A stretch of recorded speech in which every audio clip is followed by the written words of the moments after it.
Encomendemos entonces al Espíritu Santo la enseñanza. Espíritu Santo de Dios, que habitas en cada uno de tus hijos y del cual recibimos la promesa que nos guiará a toda verdad. En esta mañana te suplicamos que disponga nuestra mente y corazón, que nos permitas estar con nuestros 5 sentidos dispuestos para recibir tu mensaje. Padre bendito, que todos mis hermanos aquí, las familias representadas, salgan edificadas, consoladas, fortalecidas, confrontadas en tu palabra, pues para eso se predica tu palabra, pues tu palabra es lámpara a nuestros pies y lumbrera a nuestro camino. Y a mí guíame, Señor, y dame sabiduría para predicar con rectitud y justicia tu verdad, porque solo tú me puedes hacer apto para predicar, Señor. Vengo a ti y me coloco delante de tu trono, pidiendo tu guía y tu dirección para poder hablar la palabra santa como conviene. En el nombre de tu Hijo Jesús. Amén. Bien, hermanos, siguiendo fielmente nuestro estudio expositivo del Evangelio de Lucas, les invito a abrir su Biblia en Lucas capítulo 19. Lucas capítulo 19 y a leer los versículos 11 al 27. Lucas 19, 11 al 27. Yo leo, ustedes me siguen mentalmente en la lectura de su Biblia y yo leo la palabra de Dios. Dice así, ¿están listos? Oyendo Jesús estas cosas, prosiguió Jesús y dijo una parábola por cuanto estaba cerca de Jerusalén y ellos pensaban que el reino de Dios se manifestaría inmediatamente. Dijo pues, un hombre noble se fue a un país lejano para recibir un reino y volver. Y llamando a 10 siervos suyos, les dio 10 minas y les dijo, negociad entre tanto que yo vengo. Pero sus conciudadanos le aborrecían y enviaron tras él una embajada diciendo, no queremos que éste reine sobre nosotros. Aconteció que vuelto él, después de recibir el reino, mandó llamar ante él a aquellos siervos a los cuales había dado el dinero para saber lo que había negociado cada uno. Vino el primero diciendo, Señor, tu mina ha ganado 10 minas. Él dijo, está bien, buen siervo, por cuanto en lo poco has sido fiel, tendrás autoridad sobre 10 ciudades. Vino otro diciendo, Señor, tu mina ha producido 5 minas. Y también a este dijo, tú también sé sobre 5 ciudades. Vino otro diciendo, Señor, aquí está tu mina, la cual he tenido guardada en un pañuelo, porque tuve miedo de ti, por cuanto eres hombre severo, que tomas lo que no pusiste y ciegas lo que no sembraste. Entonces él dijo, mal siervo, por tu propia boca te juzgo. Sabías que yo era hombre severo, que tomo lo que no puse y ciego lo que no sembré. ¿Por qué pues no pusiste mi dinero en el banco para que al volver yo lo hubiera recibido con los intereses? Y dijo a los que estaban presentes, quitadle la mina y dadla al que tiene 10 minas. Ellos le dijeron, Señor, tiene 10 minas. Pues yo os digo que a todo el que tiene se le dará, mas al que no tiene, aún lo que tiene se le quitará. Y también a aquellos mis enemigos que no querían que yo reinase sobre ellos, traedlos acá y decapitadlos delante de mí. Amén.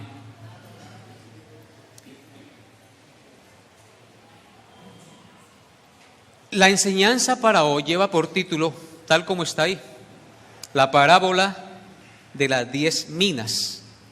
Y en esta parábola será en la cual meditaremos en esta mañana. Vamos a colocar nuestra mirada en el verso 11.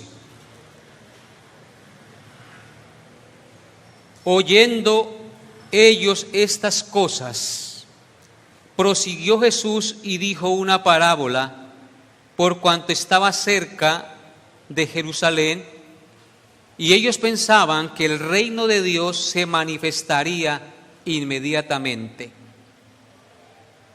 Jesús va pasando por Jericó, camino a Jerusalén. Recordemos que Él va descendiendo del norte al sur y va rumbo a Jerusalén, donde moriría en la cruz del Calvario. Entonces Él va pasando por la ciudad de Jericó, que queda a unos 27 kilómetros al nororiente de Jerusalén. Y después de su encuentro con Zaqueo, que fue la predicación que tuvimos el domingo pasado, pronunció esta parábola de las 10 minas. Esta parábola de las 10 minas es muy similar a la parábola de los talentos que se encuentra en Mateo 25, pero no es la misma porque tiene algunas diferencias, por lo cual la parábola de las minas no puede ser considerada igual a la parábola de los talentos. En este versículo 11 que acabamos de leer, se nos enseña el por qué el Señor Jesús pronunció esta parábola.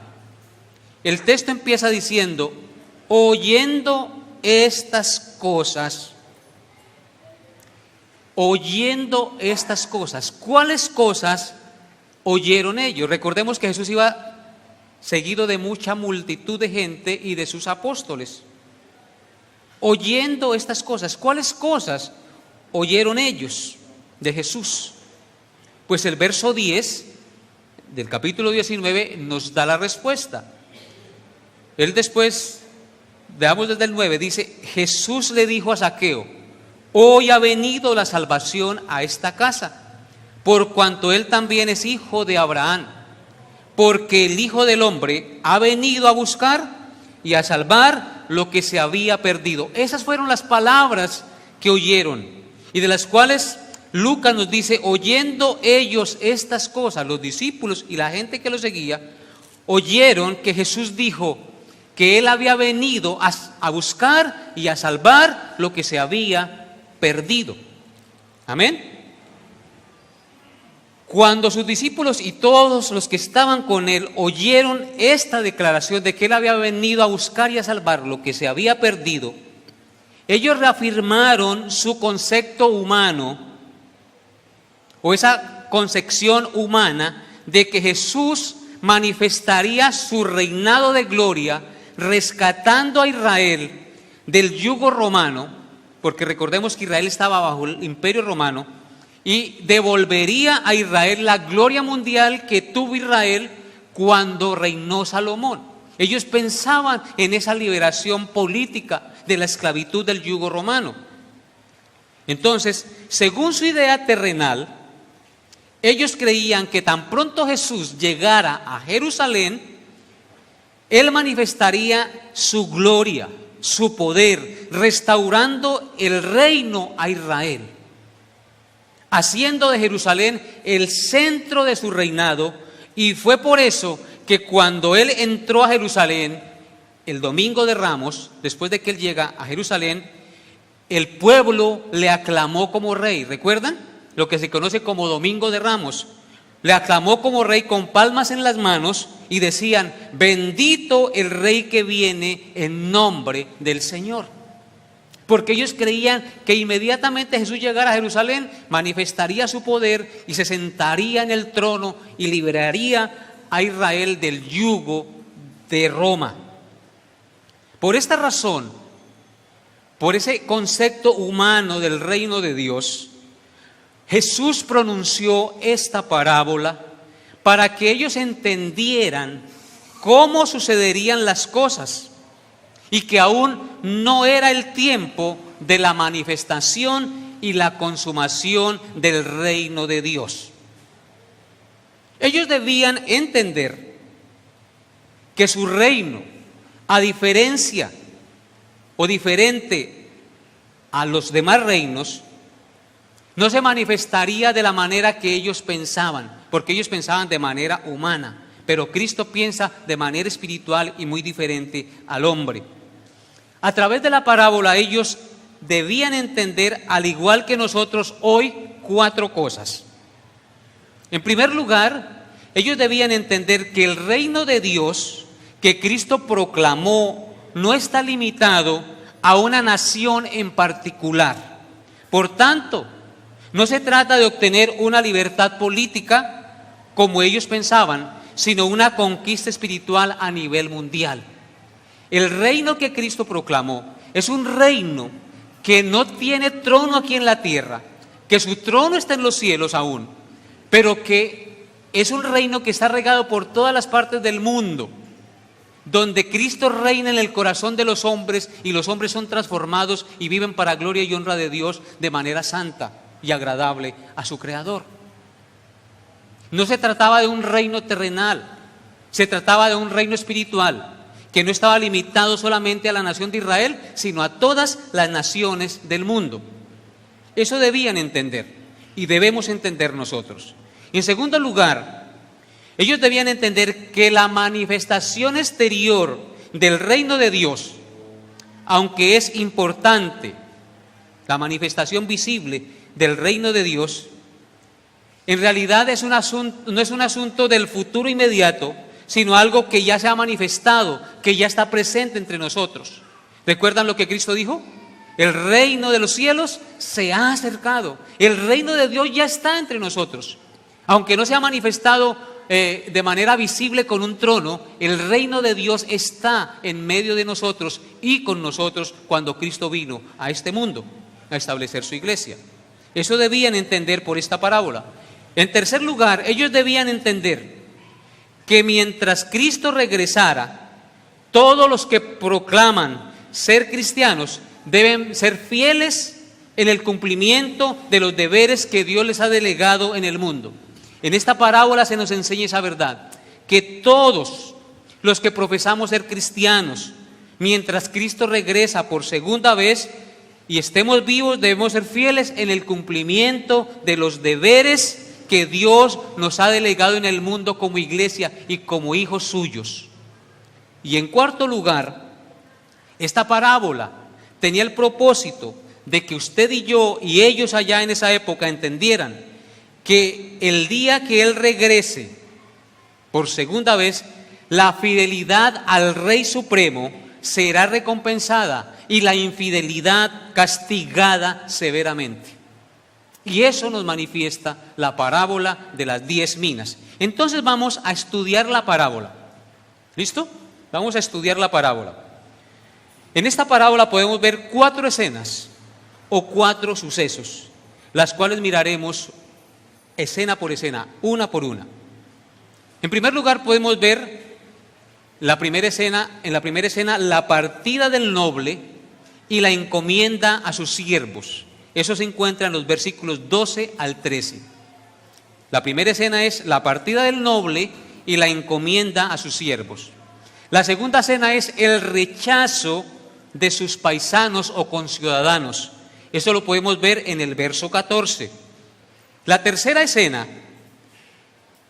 es el regreso del rey a pedir cuentas. El regreso del rey, porque él se va como noble, pero regresa como rey. El regreso del rey a pedir cuentas. Eso lo podemos ver en los versículos 15 al 26. Es una escena larga. Y la cuarta escena la podemos ver en la condenación de sus enemigos. Cuando él regrese, condenará y juzgará severamente a sus enemigos. Eso lo podemos ver en el verso 27. Así está dividida la parábola. Veamos pues nuestra primera escena, la partida del noble y la encomienda a sus siervos, versículos 12 al 13. Nos dice el versículo 12. Dijo pues, un hombre noble se fue a un país lejano para recibir un reino y volver. Y llamando a 10 siervos suyos, les dio 10 minas y les dijo, negociad entre tanto que vengo. Eso dicen los versículos 12 y 13. Veamos entonces la partida del noble, que está en el verso 12. Dice, un hombre noble, es decir, de clase real, de estirpe real, se fue a un país lejano para recibir un reino y volver. Noten que él se va como noble, no dice que es rey, pero se va a recibir ¿qué? Un reino. Si va a recibir un reino es porque va a ser coronado como ¿qué? Como rey y volver. Entonces, lo que Jesús está diciendo con esta fraseología y esta imagen simbólica de la partida del noble es que Él es el hombre noble que al final de su sufrimiento en la cruz partiría al Padre en el cielo, es decir, al país lejano del reino de los cielos, y que el Padre, por su obra perfecta y mediadora en la cruz, le recompensaría a ese hijo sentándolo a su diestra, otorgándole así el reinado sobre el universo entero para beneficio de su iglesia. Eso es lo que Cristo está diciendo en este verso 12. Y que desde el cielo Él regresaría a la tierra después de un periodo largo e indefinido a sentarse como rey, porque ya el reinado le había sido dado en el país lejano donde fue a recibir el reino. Amén. Muy bien. ¿Cómo podemos nosotros verificar esto? Yo quiero que vaya conmigo a Efesios capítulo 1, versículos 15 al 23. Efesios 1, versículos 15 al 23. Por esta causa, dice Pablo, también yo, habiendo oído de vuestra fe en el Señor Jesús y de vuestro amor para con todos los santos. Pablo está escribiendo a los efesios y él dice que porque él ha escuchado del amor y de la fe que él ha tenido y del amor que ellos tienen a los santos, dice, no ceso de dar gracias a vosotros haciendo memoria de vosotros en mis oraciones. Pablo oraba constantemente por la iglesia de los Éfesos. Versículo 17. ¿Para qué oraba? ¿Para qué oraba Pablo? Vamos a mirar. Para que les diera carro, casa y beca, ¿cierto? Pongan cuidado. Para que el Dios de nuestro Señor Jesucristo, el Padre de gloria, os dé espíritu de sabiduría y de revelación en el conocimiento de Él. ¿Para qué oraba Pablo? Para que esa iglesia y todos nosotros tengamos ¿qué? Espíritu de sabiduría y de revelación en el conocimiento de Él. 18. Alumbrando los ojos de vuestro entendimiento, para que sepáis cuál es la esperanza a que Él os ha llamado y cuáles las riquezas de la gloria de su herencia en los santos. Imagínense, hermanos, es que muchas veces como cristianos no podemos ver más allá de nuestras narices, no hemos entendido la herencia de las riquezas de los santos en gloria. Necesitamos que el mismo Padre nos abra los ojos del entendimiento para poder comprender eso que hemos recibido de Dios. ¿Y cuál la supereminente, versículo 19, y cuál la supereminente grandeza de su poder para con nosotros, los que creemos, según la operación del poder de su fuerza, la cual operó en Cristo? ¿En quién operó esa fuerza? En Cristo, resucitándole de los muertos y sentándole ¿a dónde?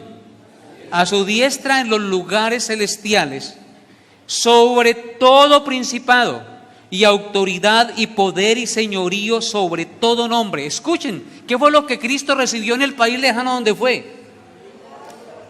Todo dominio, sobre todo ¿qué? Principado y autoridad y poder y señorío, sobre todo nombre, que se nombra no solo en este siglo, sino también en el venidero, y sometió todas las cosas bajo sus pies y lo dio por cabeza sobre todas las cosas a la iglesia, la cual es su cuerpo, la plenitud de aquel que todo lo llena en todo. Hermanos, eso fue lo que fue Cristo a recibir del Padre al partir de este mundo después de haber resucitado. El Padre le dio poder sobre todo principado y autoridad y poder y señorío sobre todo nombre que se nombra, no solo en este siglo, sino también en el venidero. Y sometió todas las cosas, dice la Escritura, bajo sus pies y lo dio por cabeza sobre todas las cosas a la iglesia. Amén. Ese es nuestro Rey, el que gobierna y domina por sobre todas las cosas. Ese es nuestro Salvador. Ese es el que dio la vida en rescate por nosotros.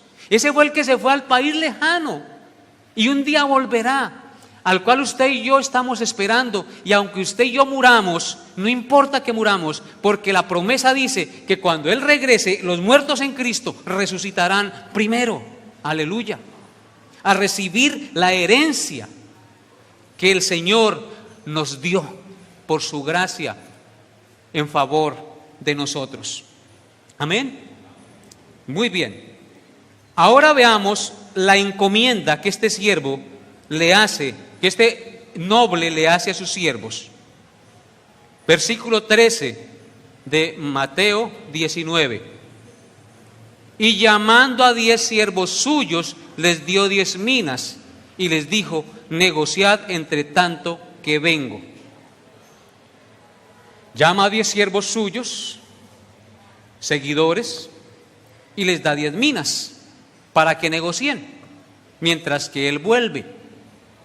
La mina era una moneda griega muy valiosa.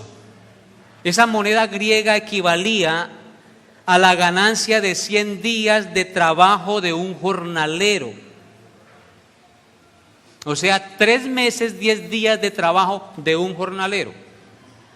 A cada uno de esos siervos les dio una mina. O sea que estamos hablando de una buena plata. Estamos hablando de una buena plata. La simbología aquí es que las minas representan el buen tesoro del Evangelio que nos dio Cristo al morir y resucitar. Antes de partir de este mundo al Padre, el Señor nos dejó el tesoro del Evangelio a todos los creyentes para que lo proclamemos al mundo con palabras y ejemplo. ¿Cómo es que tenemos que predicar el Evangelio? Con palabra y ejemplo. No solo en palabra y ejemplo. Y los pecadores que escuchen el Evangelio en palabra y ejemplo se arrepientan y se pongan bajo el señorío del Rey que un día volverá. Por eso en Mateo 28 usted encuentra la siguiente exhortación del Señor Jesús. Mateo 28, 16 al 20. Un mandato que Él da a sus siervos antes de partir. Mateo 28, 16 al 20 dice: pero los 11 discípulos se fueron a Galilea, al monte donde Jesús les había ordenado. Y cuando le vieron, le adoraron. Ya Cristo está resucitado, ya ha vencido la muerte, pero algunos dudaban de que Cristo hubiese resucitado. Y Jesús se acercó y les habló diciendo: toda potestad, ¿toda qué? Potestad, poder, dominio, me es dada en el cielo y en la tierra. Por tanto, id y haced discípulos a todas las naciones, bautizándolos en el nombre del Padre y del Hijo y del Espíritu Santo, enseñándoles que guarden todas las cosas que os he mandado. Y he aquí yo estoy con vosotros todos los días hasta el fin del mundo. Esa es la encomienda que que el noble dio a sus siervos antes de partir. ¿Cuál es la encomienda? Que todo aquel que cree en Cristo vaya por todo el mundo con palabra y ejemplo, pronuncie o proclame el tesoro del Evangelio para que el pecador se arrepienta y se ponga bajo el señorío del Rey que un día volverá. Amén.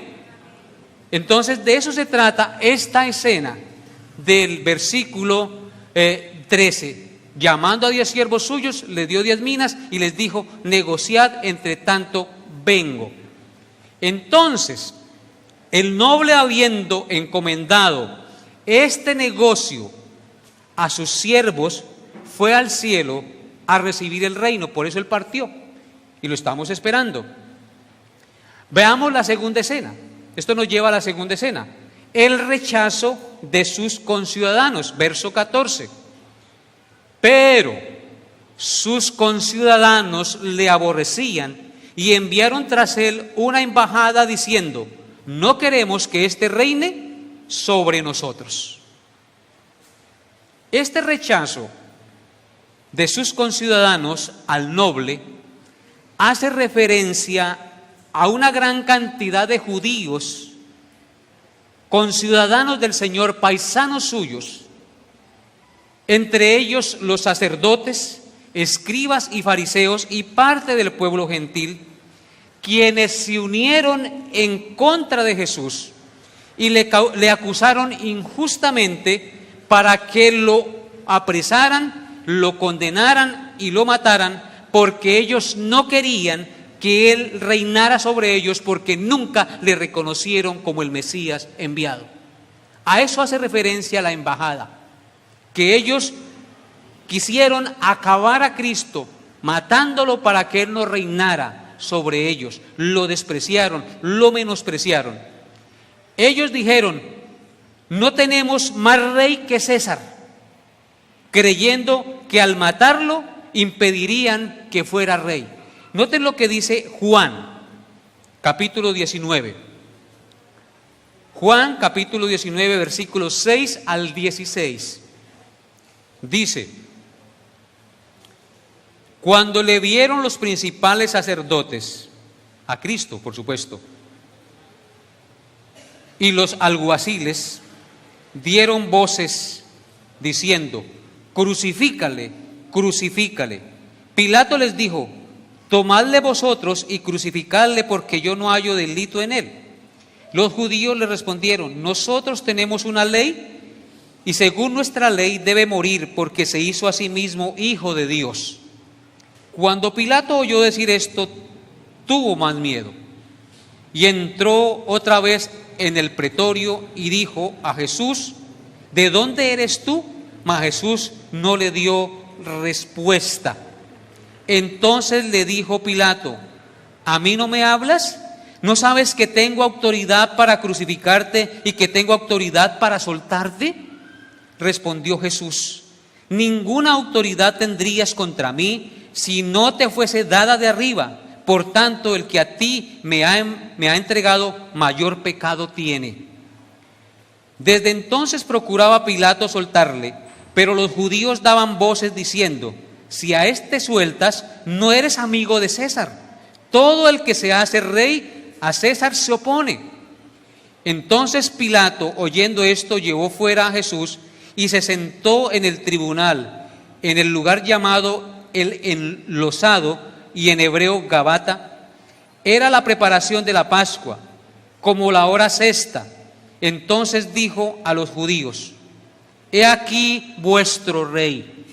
Pero ellos gritaron: fuera, fuera, crucifícale. Pilato les dijo: ¿a vuestro rey he de crucificar? Respondieron los principales sacerdotes: no tenemos más rey que César. Amén. Ahí está clarito.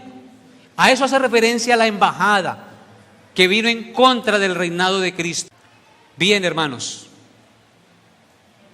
pero este episodio de la parábola también hace referencia a todos aquellos que, habiendo conocido el Evangelio de Cristo, no solamente a ellos de la época histórica, sino a todos aquellos que, habiendo conocido el Evangelio de Cristo, no se arrepienten de sus pecados y rechazan, por tanto, el señorío de Cristo, convirtiéndose en piedra de tropiezo y enemigos del Señor. piedra de tropiezo para los que están vivos y enemigos del reinado del Señor.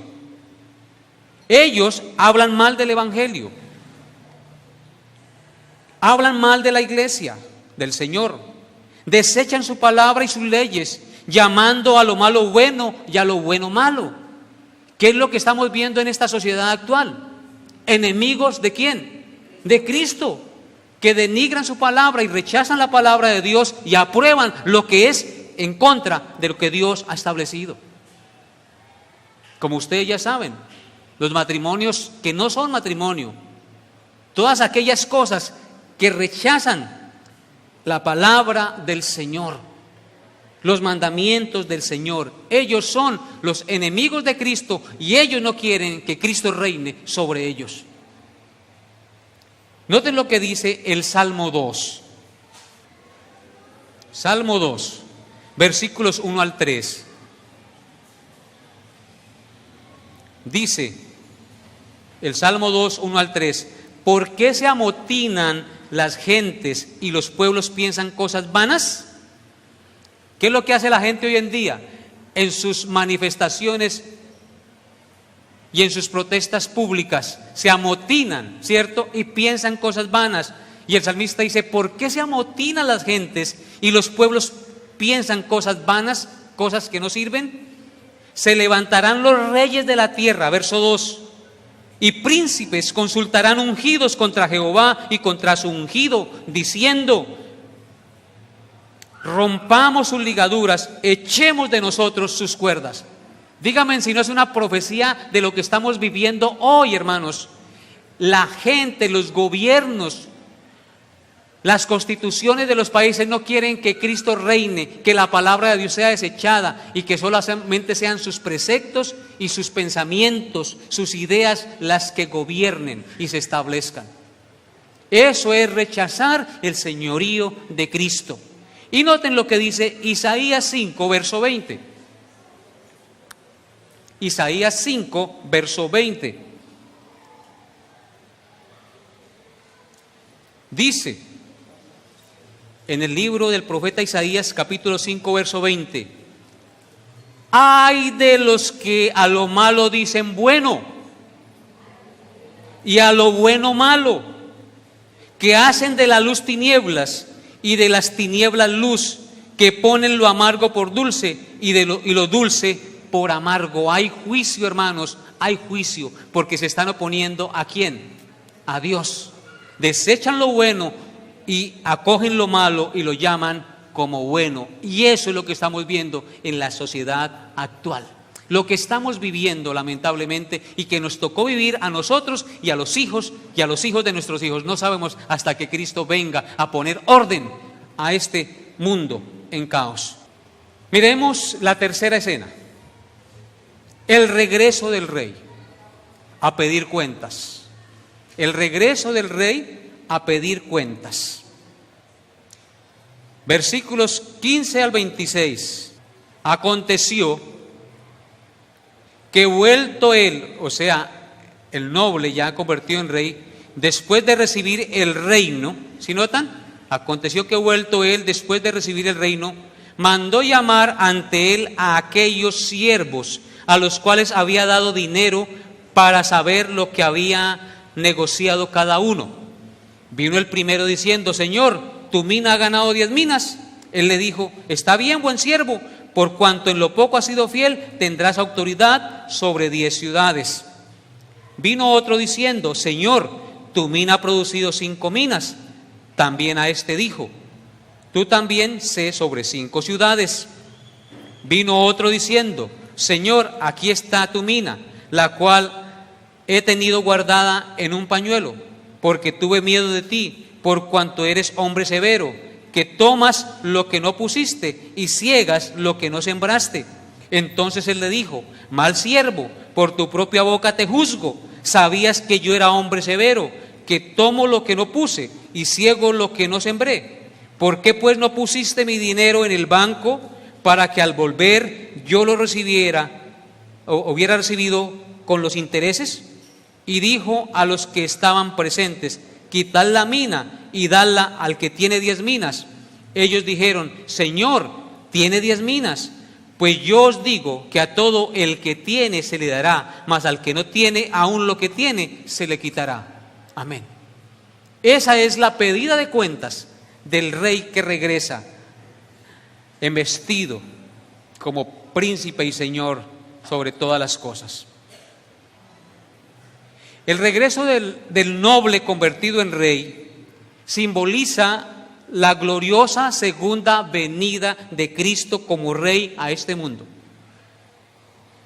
Cuando Él regrese, demandará que sus siervos rindan cuentas del tesoro del Evangelio que Él puso en sus manos. Por lo tanto, ustedes han recibido ¿qué? Una mina, ¿cierto? Un tesoro en sus manos. Y Cristo, el día que regrese, va a pedir cuentas de todos nosotros, del tesoro del Evangelio que Él ha puesto en sus manos. Estos dos siervos que se presentan a rendir cuentas, trayendo ganancias al Señor de lo que habían negociado con las minas, dice el texto que reciben proporcionalmente su recompensa de acuerdo a su trabajo y fidelidad en la obra de Dios. Uno de ellos es puesto a gobernar 10 ciudades. Y Dios le dice: bien, buen siervo. Y el otro es puesto a gobernar 5. Estos dos siervos, por su diligencia y por su fidelidad, reciben premios de honor. Estos dos siervos representan a todos los creyentes en Cristo, que son fieles y diligentes en su obra, quienes después de haber recibido el tesoro del Evangelio se han esforzado durante toda su vida en vivirlo, en compartirlo, en crecer en conocimiento, en procurar el avance y el desarrollo del reino de Cristo sobre la tierra. A ellos dos representan a todo ese género de creyentes en la tierra. Estos creyentes fieles recibirán galardones del Rey cuando Él regrese en su gloria, cuando Él aparezca por segunda vez sobre la tierra. Y les será concedido el privilegio de seguir sirviendo en un grado mucho mayor en el reino eterno y perfecto de Cristo. Porque noten, ellos sirven aquí y cuando Cristo regrese seguirán sirviendo, pero en un grado de mayor honor. Bendito sea Él. Este siervo negligente, del cual leemos también ahí que un siervo negligente, dice la escritura que él tuvo miedo. Este siervo negligente y miedoso, que guardó la mina de su señor en un pañuelo y no la puso a producir, representa a todos aquellos que, conociendo el tesoro del Evangelio, por negligencia, por miedo, por excusas, por pereza, no viven ni comparten el Evangelio, no se ocupan de los negocios del Padre Celestial, sino solamente se ocupan de sus propios intereses. A ellos representa este siervo que tomó la mina y la guardó y no la puso a producir. A todos aquellos que, conociendo la verdad, por su miedo, por su negligencia, por sus excusas, por su pereza, no comparten la palabra de Dios, sino que la atesoran para ellos mismos y solamente se preocupan de ellos y de sus asuntos y no se preocupan de los asuntos del reino de Dios. Nos dice el texto que lo que le dio el Señor a este siervo, pero para que lo administrara y lo pusiera a producir ganancias en favor del rey, le fue quitado y dado al siervo más diligente. ¿Sí notan?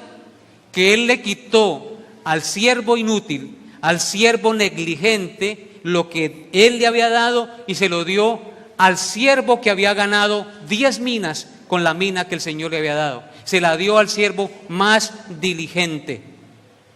¿Por qué razón? Dice Cristo. Porque al que tiene se le dará, pero al que tiene, aún lo que tiene, le será quitado. Tremendo juicio, hermanos, tremenda responsabilidad que usted y yo tenemos delante de Dios.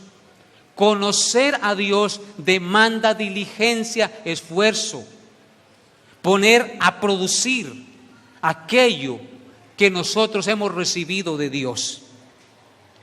Hay juicio para todos aquellos que, conociendo la verdad y teniendo la responsabilidad de hacer la voluntad de Dios, no lo hacen, sino que siempre tienen una excusa perfecta para no hacerlo.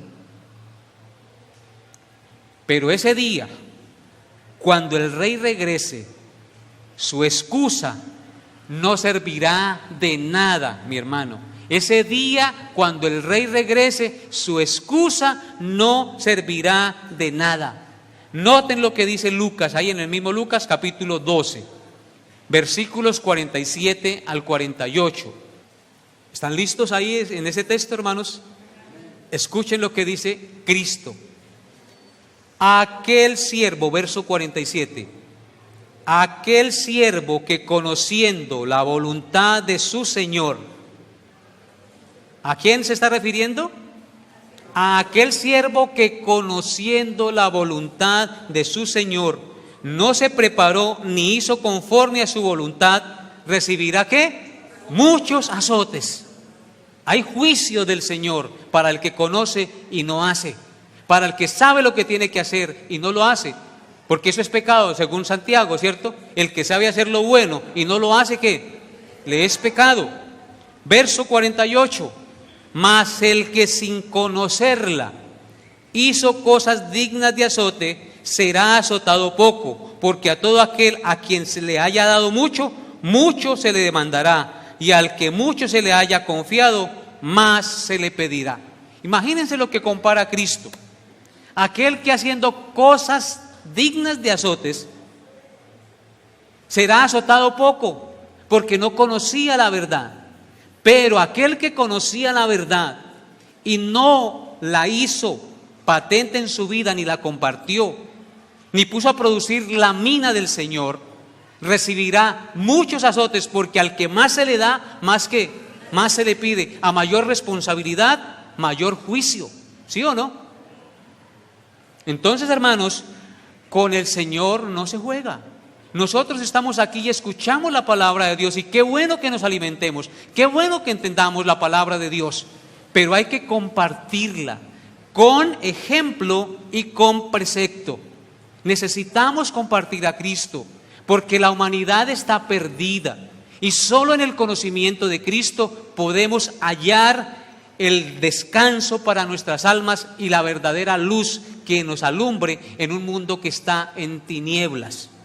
Solo Cristo, mi hermano, puede guiar nuestros pasos. Versículos 21 al 23 de Lucas capítulo 19. Porque tuve miedo, dijo el siervo, de ti, por cuanto eres hombre severo, que tomas lo que no pusiste y ciegas lo que no sembraste. Entonces él le dijo, o sea, el rey: mal siervo, por tu propia boca te juzgo. Sabías que yo era hombre severo, que tomo lo que no puse y ciego lo que no sembré. ¿Por qué pues no pusiste mi dinero en el banco, para que al volver yo lo hubiera recibido con los intereses? Nos dice el texto que acabamos de leer que aquel día que el rey regrese a pedir cuentas, muchos supuestos siervos serán condenados por su propia ¿qué? Boca. Dice: por tus propias palabras te juzgo, por tu propia boca, porque procurando justificarse por sus palabras, ellas los delataron. Las palabras nos delatarán. ¿Saben por qué, hermanos? Porque de la abundancia del corazón, ¿qué? Abra la boca. Noten lo que dice Mateo 12, versículos 12, Mateo 12, 37, perdón. Mateo 12, 37. Para reafirmar esta idea. Muchas veces, como pastor, la gente me dice cosas y después yo descubro las mentiras en las cosas que después me dicen, porque se contradicen de la primera versión que me dijeron. ¿Sus palabras qué? Los delataron. Mateo 12:37, ¿qué dice? Porque por tus palabras serás ¿qué? Justificado, y por tus palabras serás condenado. Eso evidencia que mi corazón no ha cambiado, porque si mi corazón ha sido renovado, mi corazón alberga la palabra de Dios. Mis palabras evidenciarán el nuevo nacimiento. Mis palabras evidenciarán que en mí hay una nueva naturaleza, porque de la abundancia del corazón habla la boca. Y a este siervo, al cual el Señor le llama a cuentas y que viene con la mina, lo juzga por sus palabras. Hermanos, los talentos con los cuales Dios ha dotado a los hombres deben ser usados con diligencia y para gloria de su nombre. Hay que redimir el tiempo, mis hermanos. Hay que aprovechar las oportunidades que Dios nos da, porque Dios condena la pereza, Dios condena la negligencia y condena las excusas.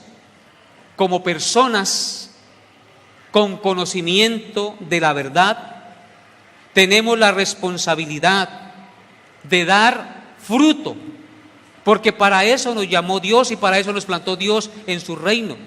Tenemos que hacer producir nuestros talentos que hemos recibido de Dios, para dar gloria al Rey de Reyes y Señor de Señores cuando Él regrese.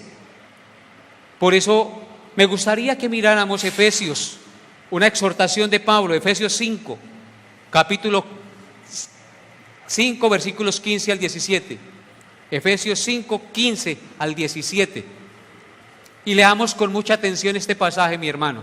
Búsquela en la Biblia. Manténgase activo y receptivo a la voz de Dios. Efesios 5, 15 al 17. Noten lo que el Señor nos dice. Mirad pues con diligencia. ¿Qué tenemos que hacer? Mirad con diligencia cómo andéis, no como necios, sino como sabios, aprovechando ¿qué? Bien el tiempo, porque los días son malos. ¿Cómo son estos días? Malos. Por tanto, no seáis insensatos, sino entendidos de cuál sea la voluntad del Señor. Ese es el mandato de Dios para nosotros, sus hijos.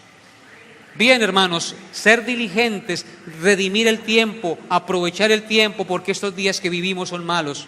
Tenemos que ser entendidos de cuál es la buena voluntad de Dios para nuestra vida y vivirla, no hacer oídos sordos.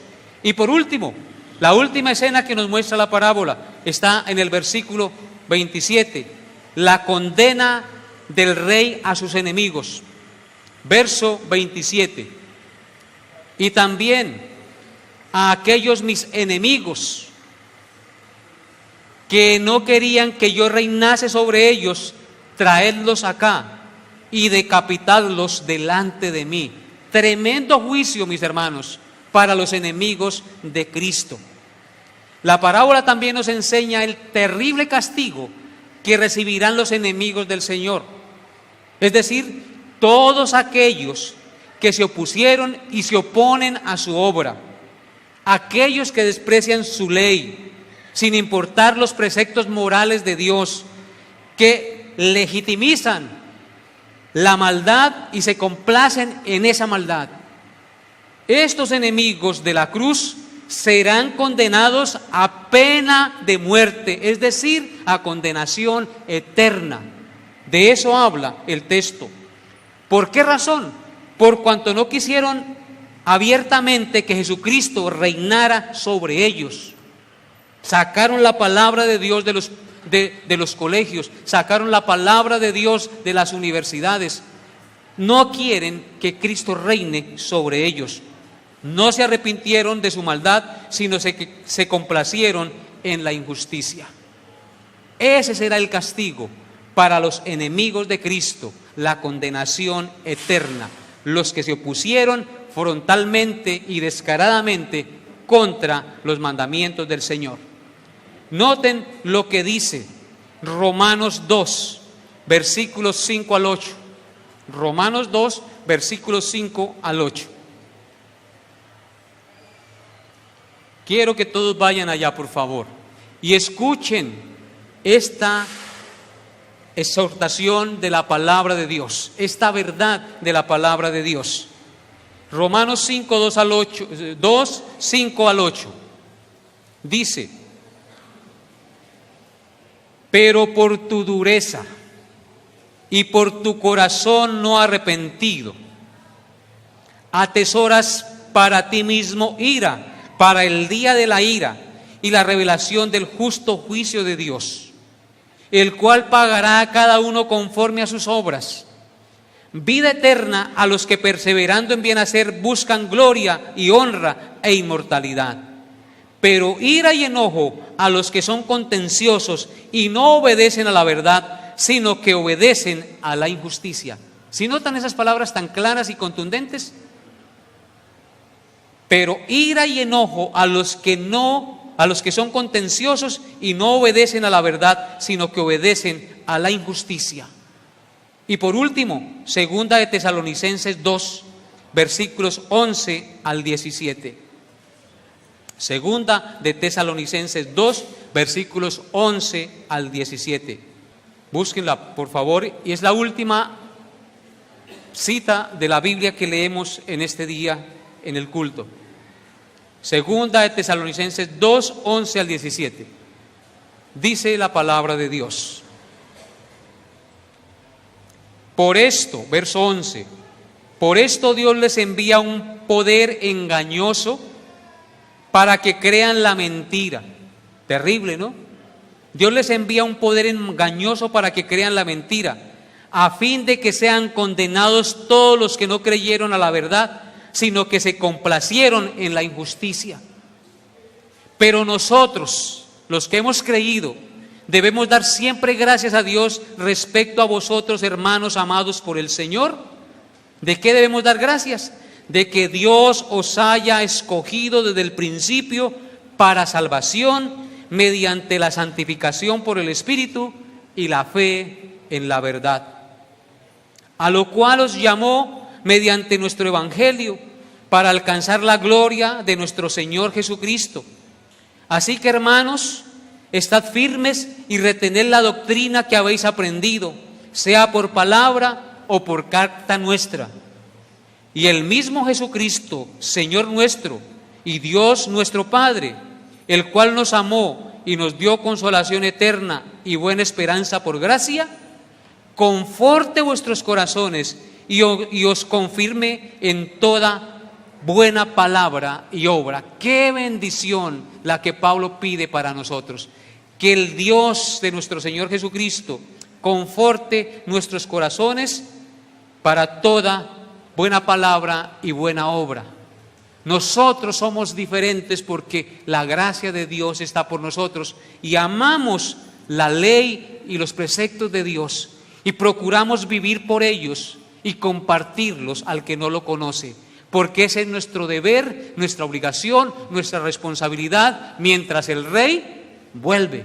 Entonces, ¿cómo está viviendo usted su vida mientras Cristo regresa?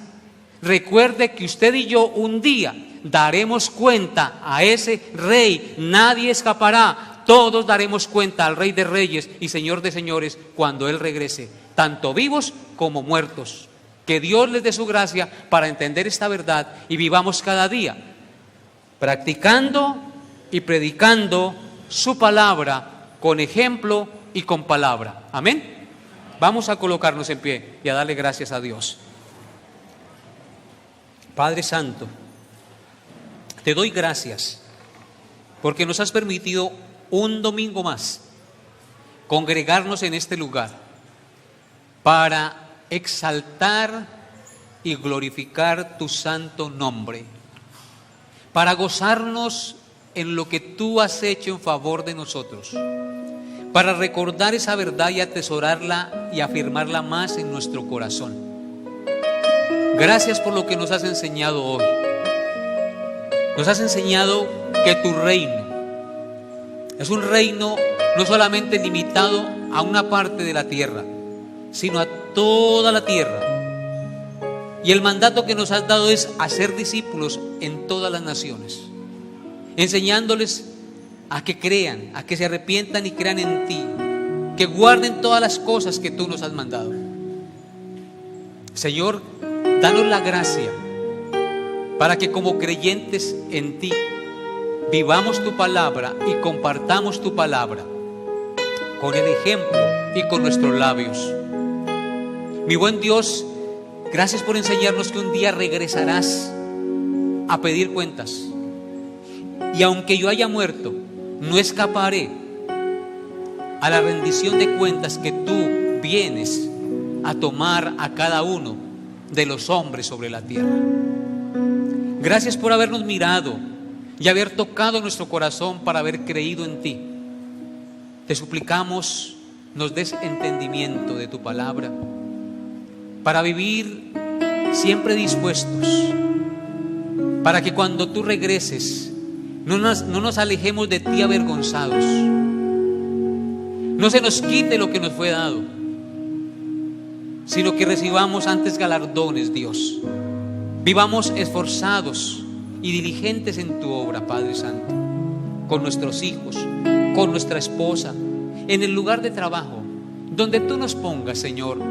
Danos esa gracia de reflejar la imagen de Cristo y de compartir el mensaje de salvación, ese mensaje que trae vida y restauración, que cambia nuestros corazones y nuestros pensamientos.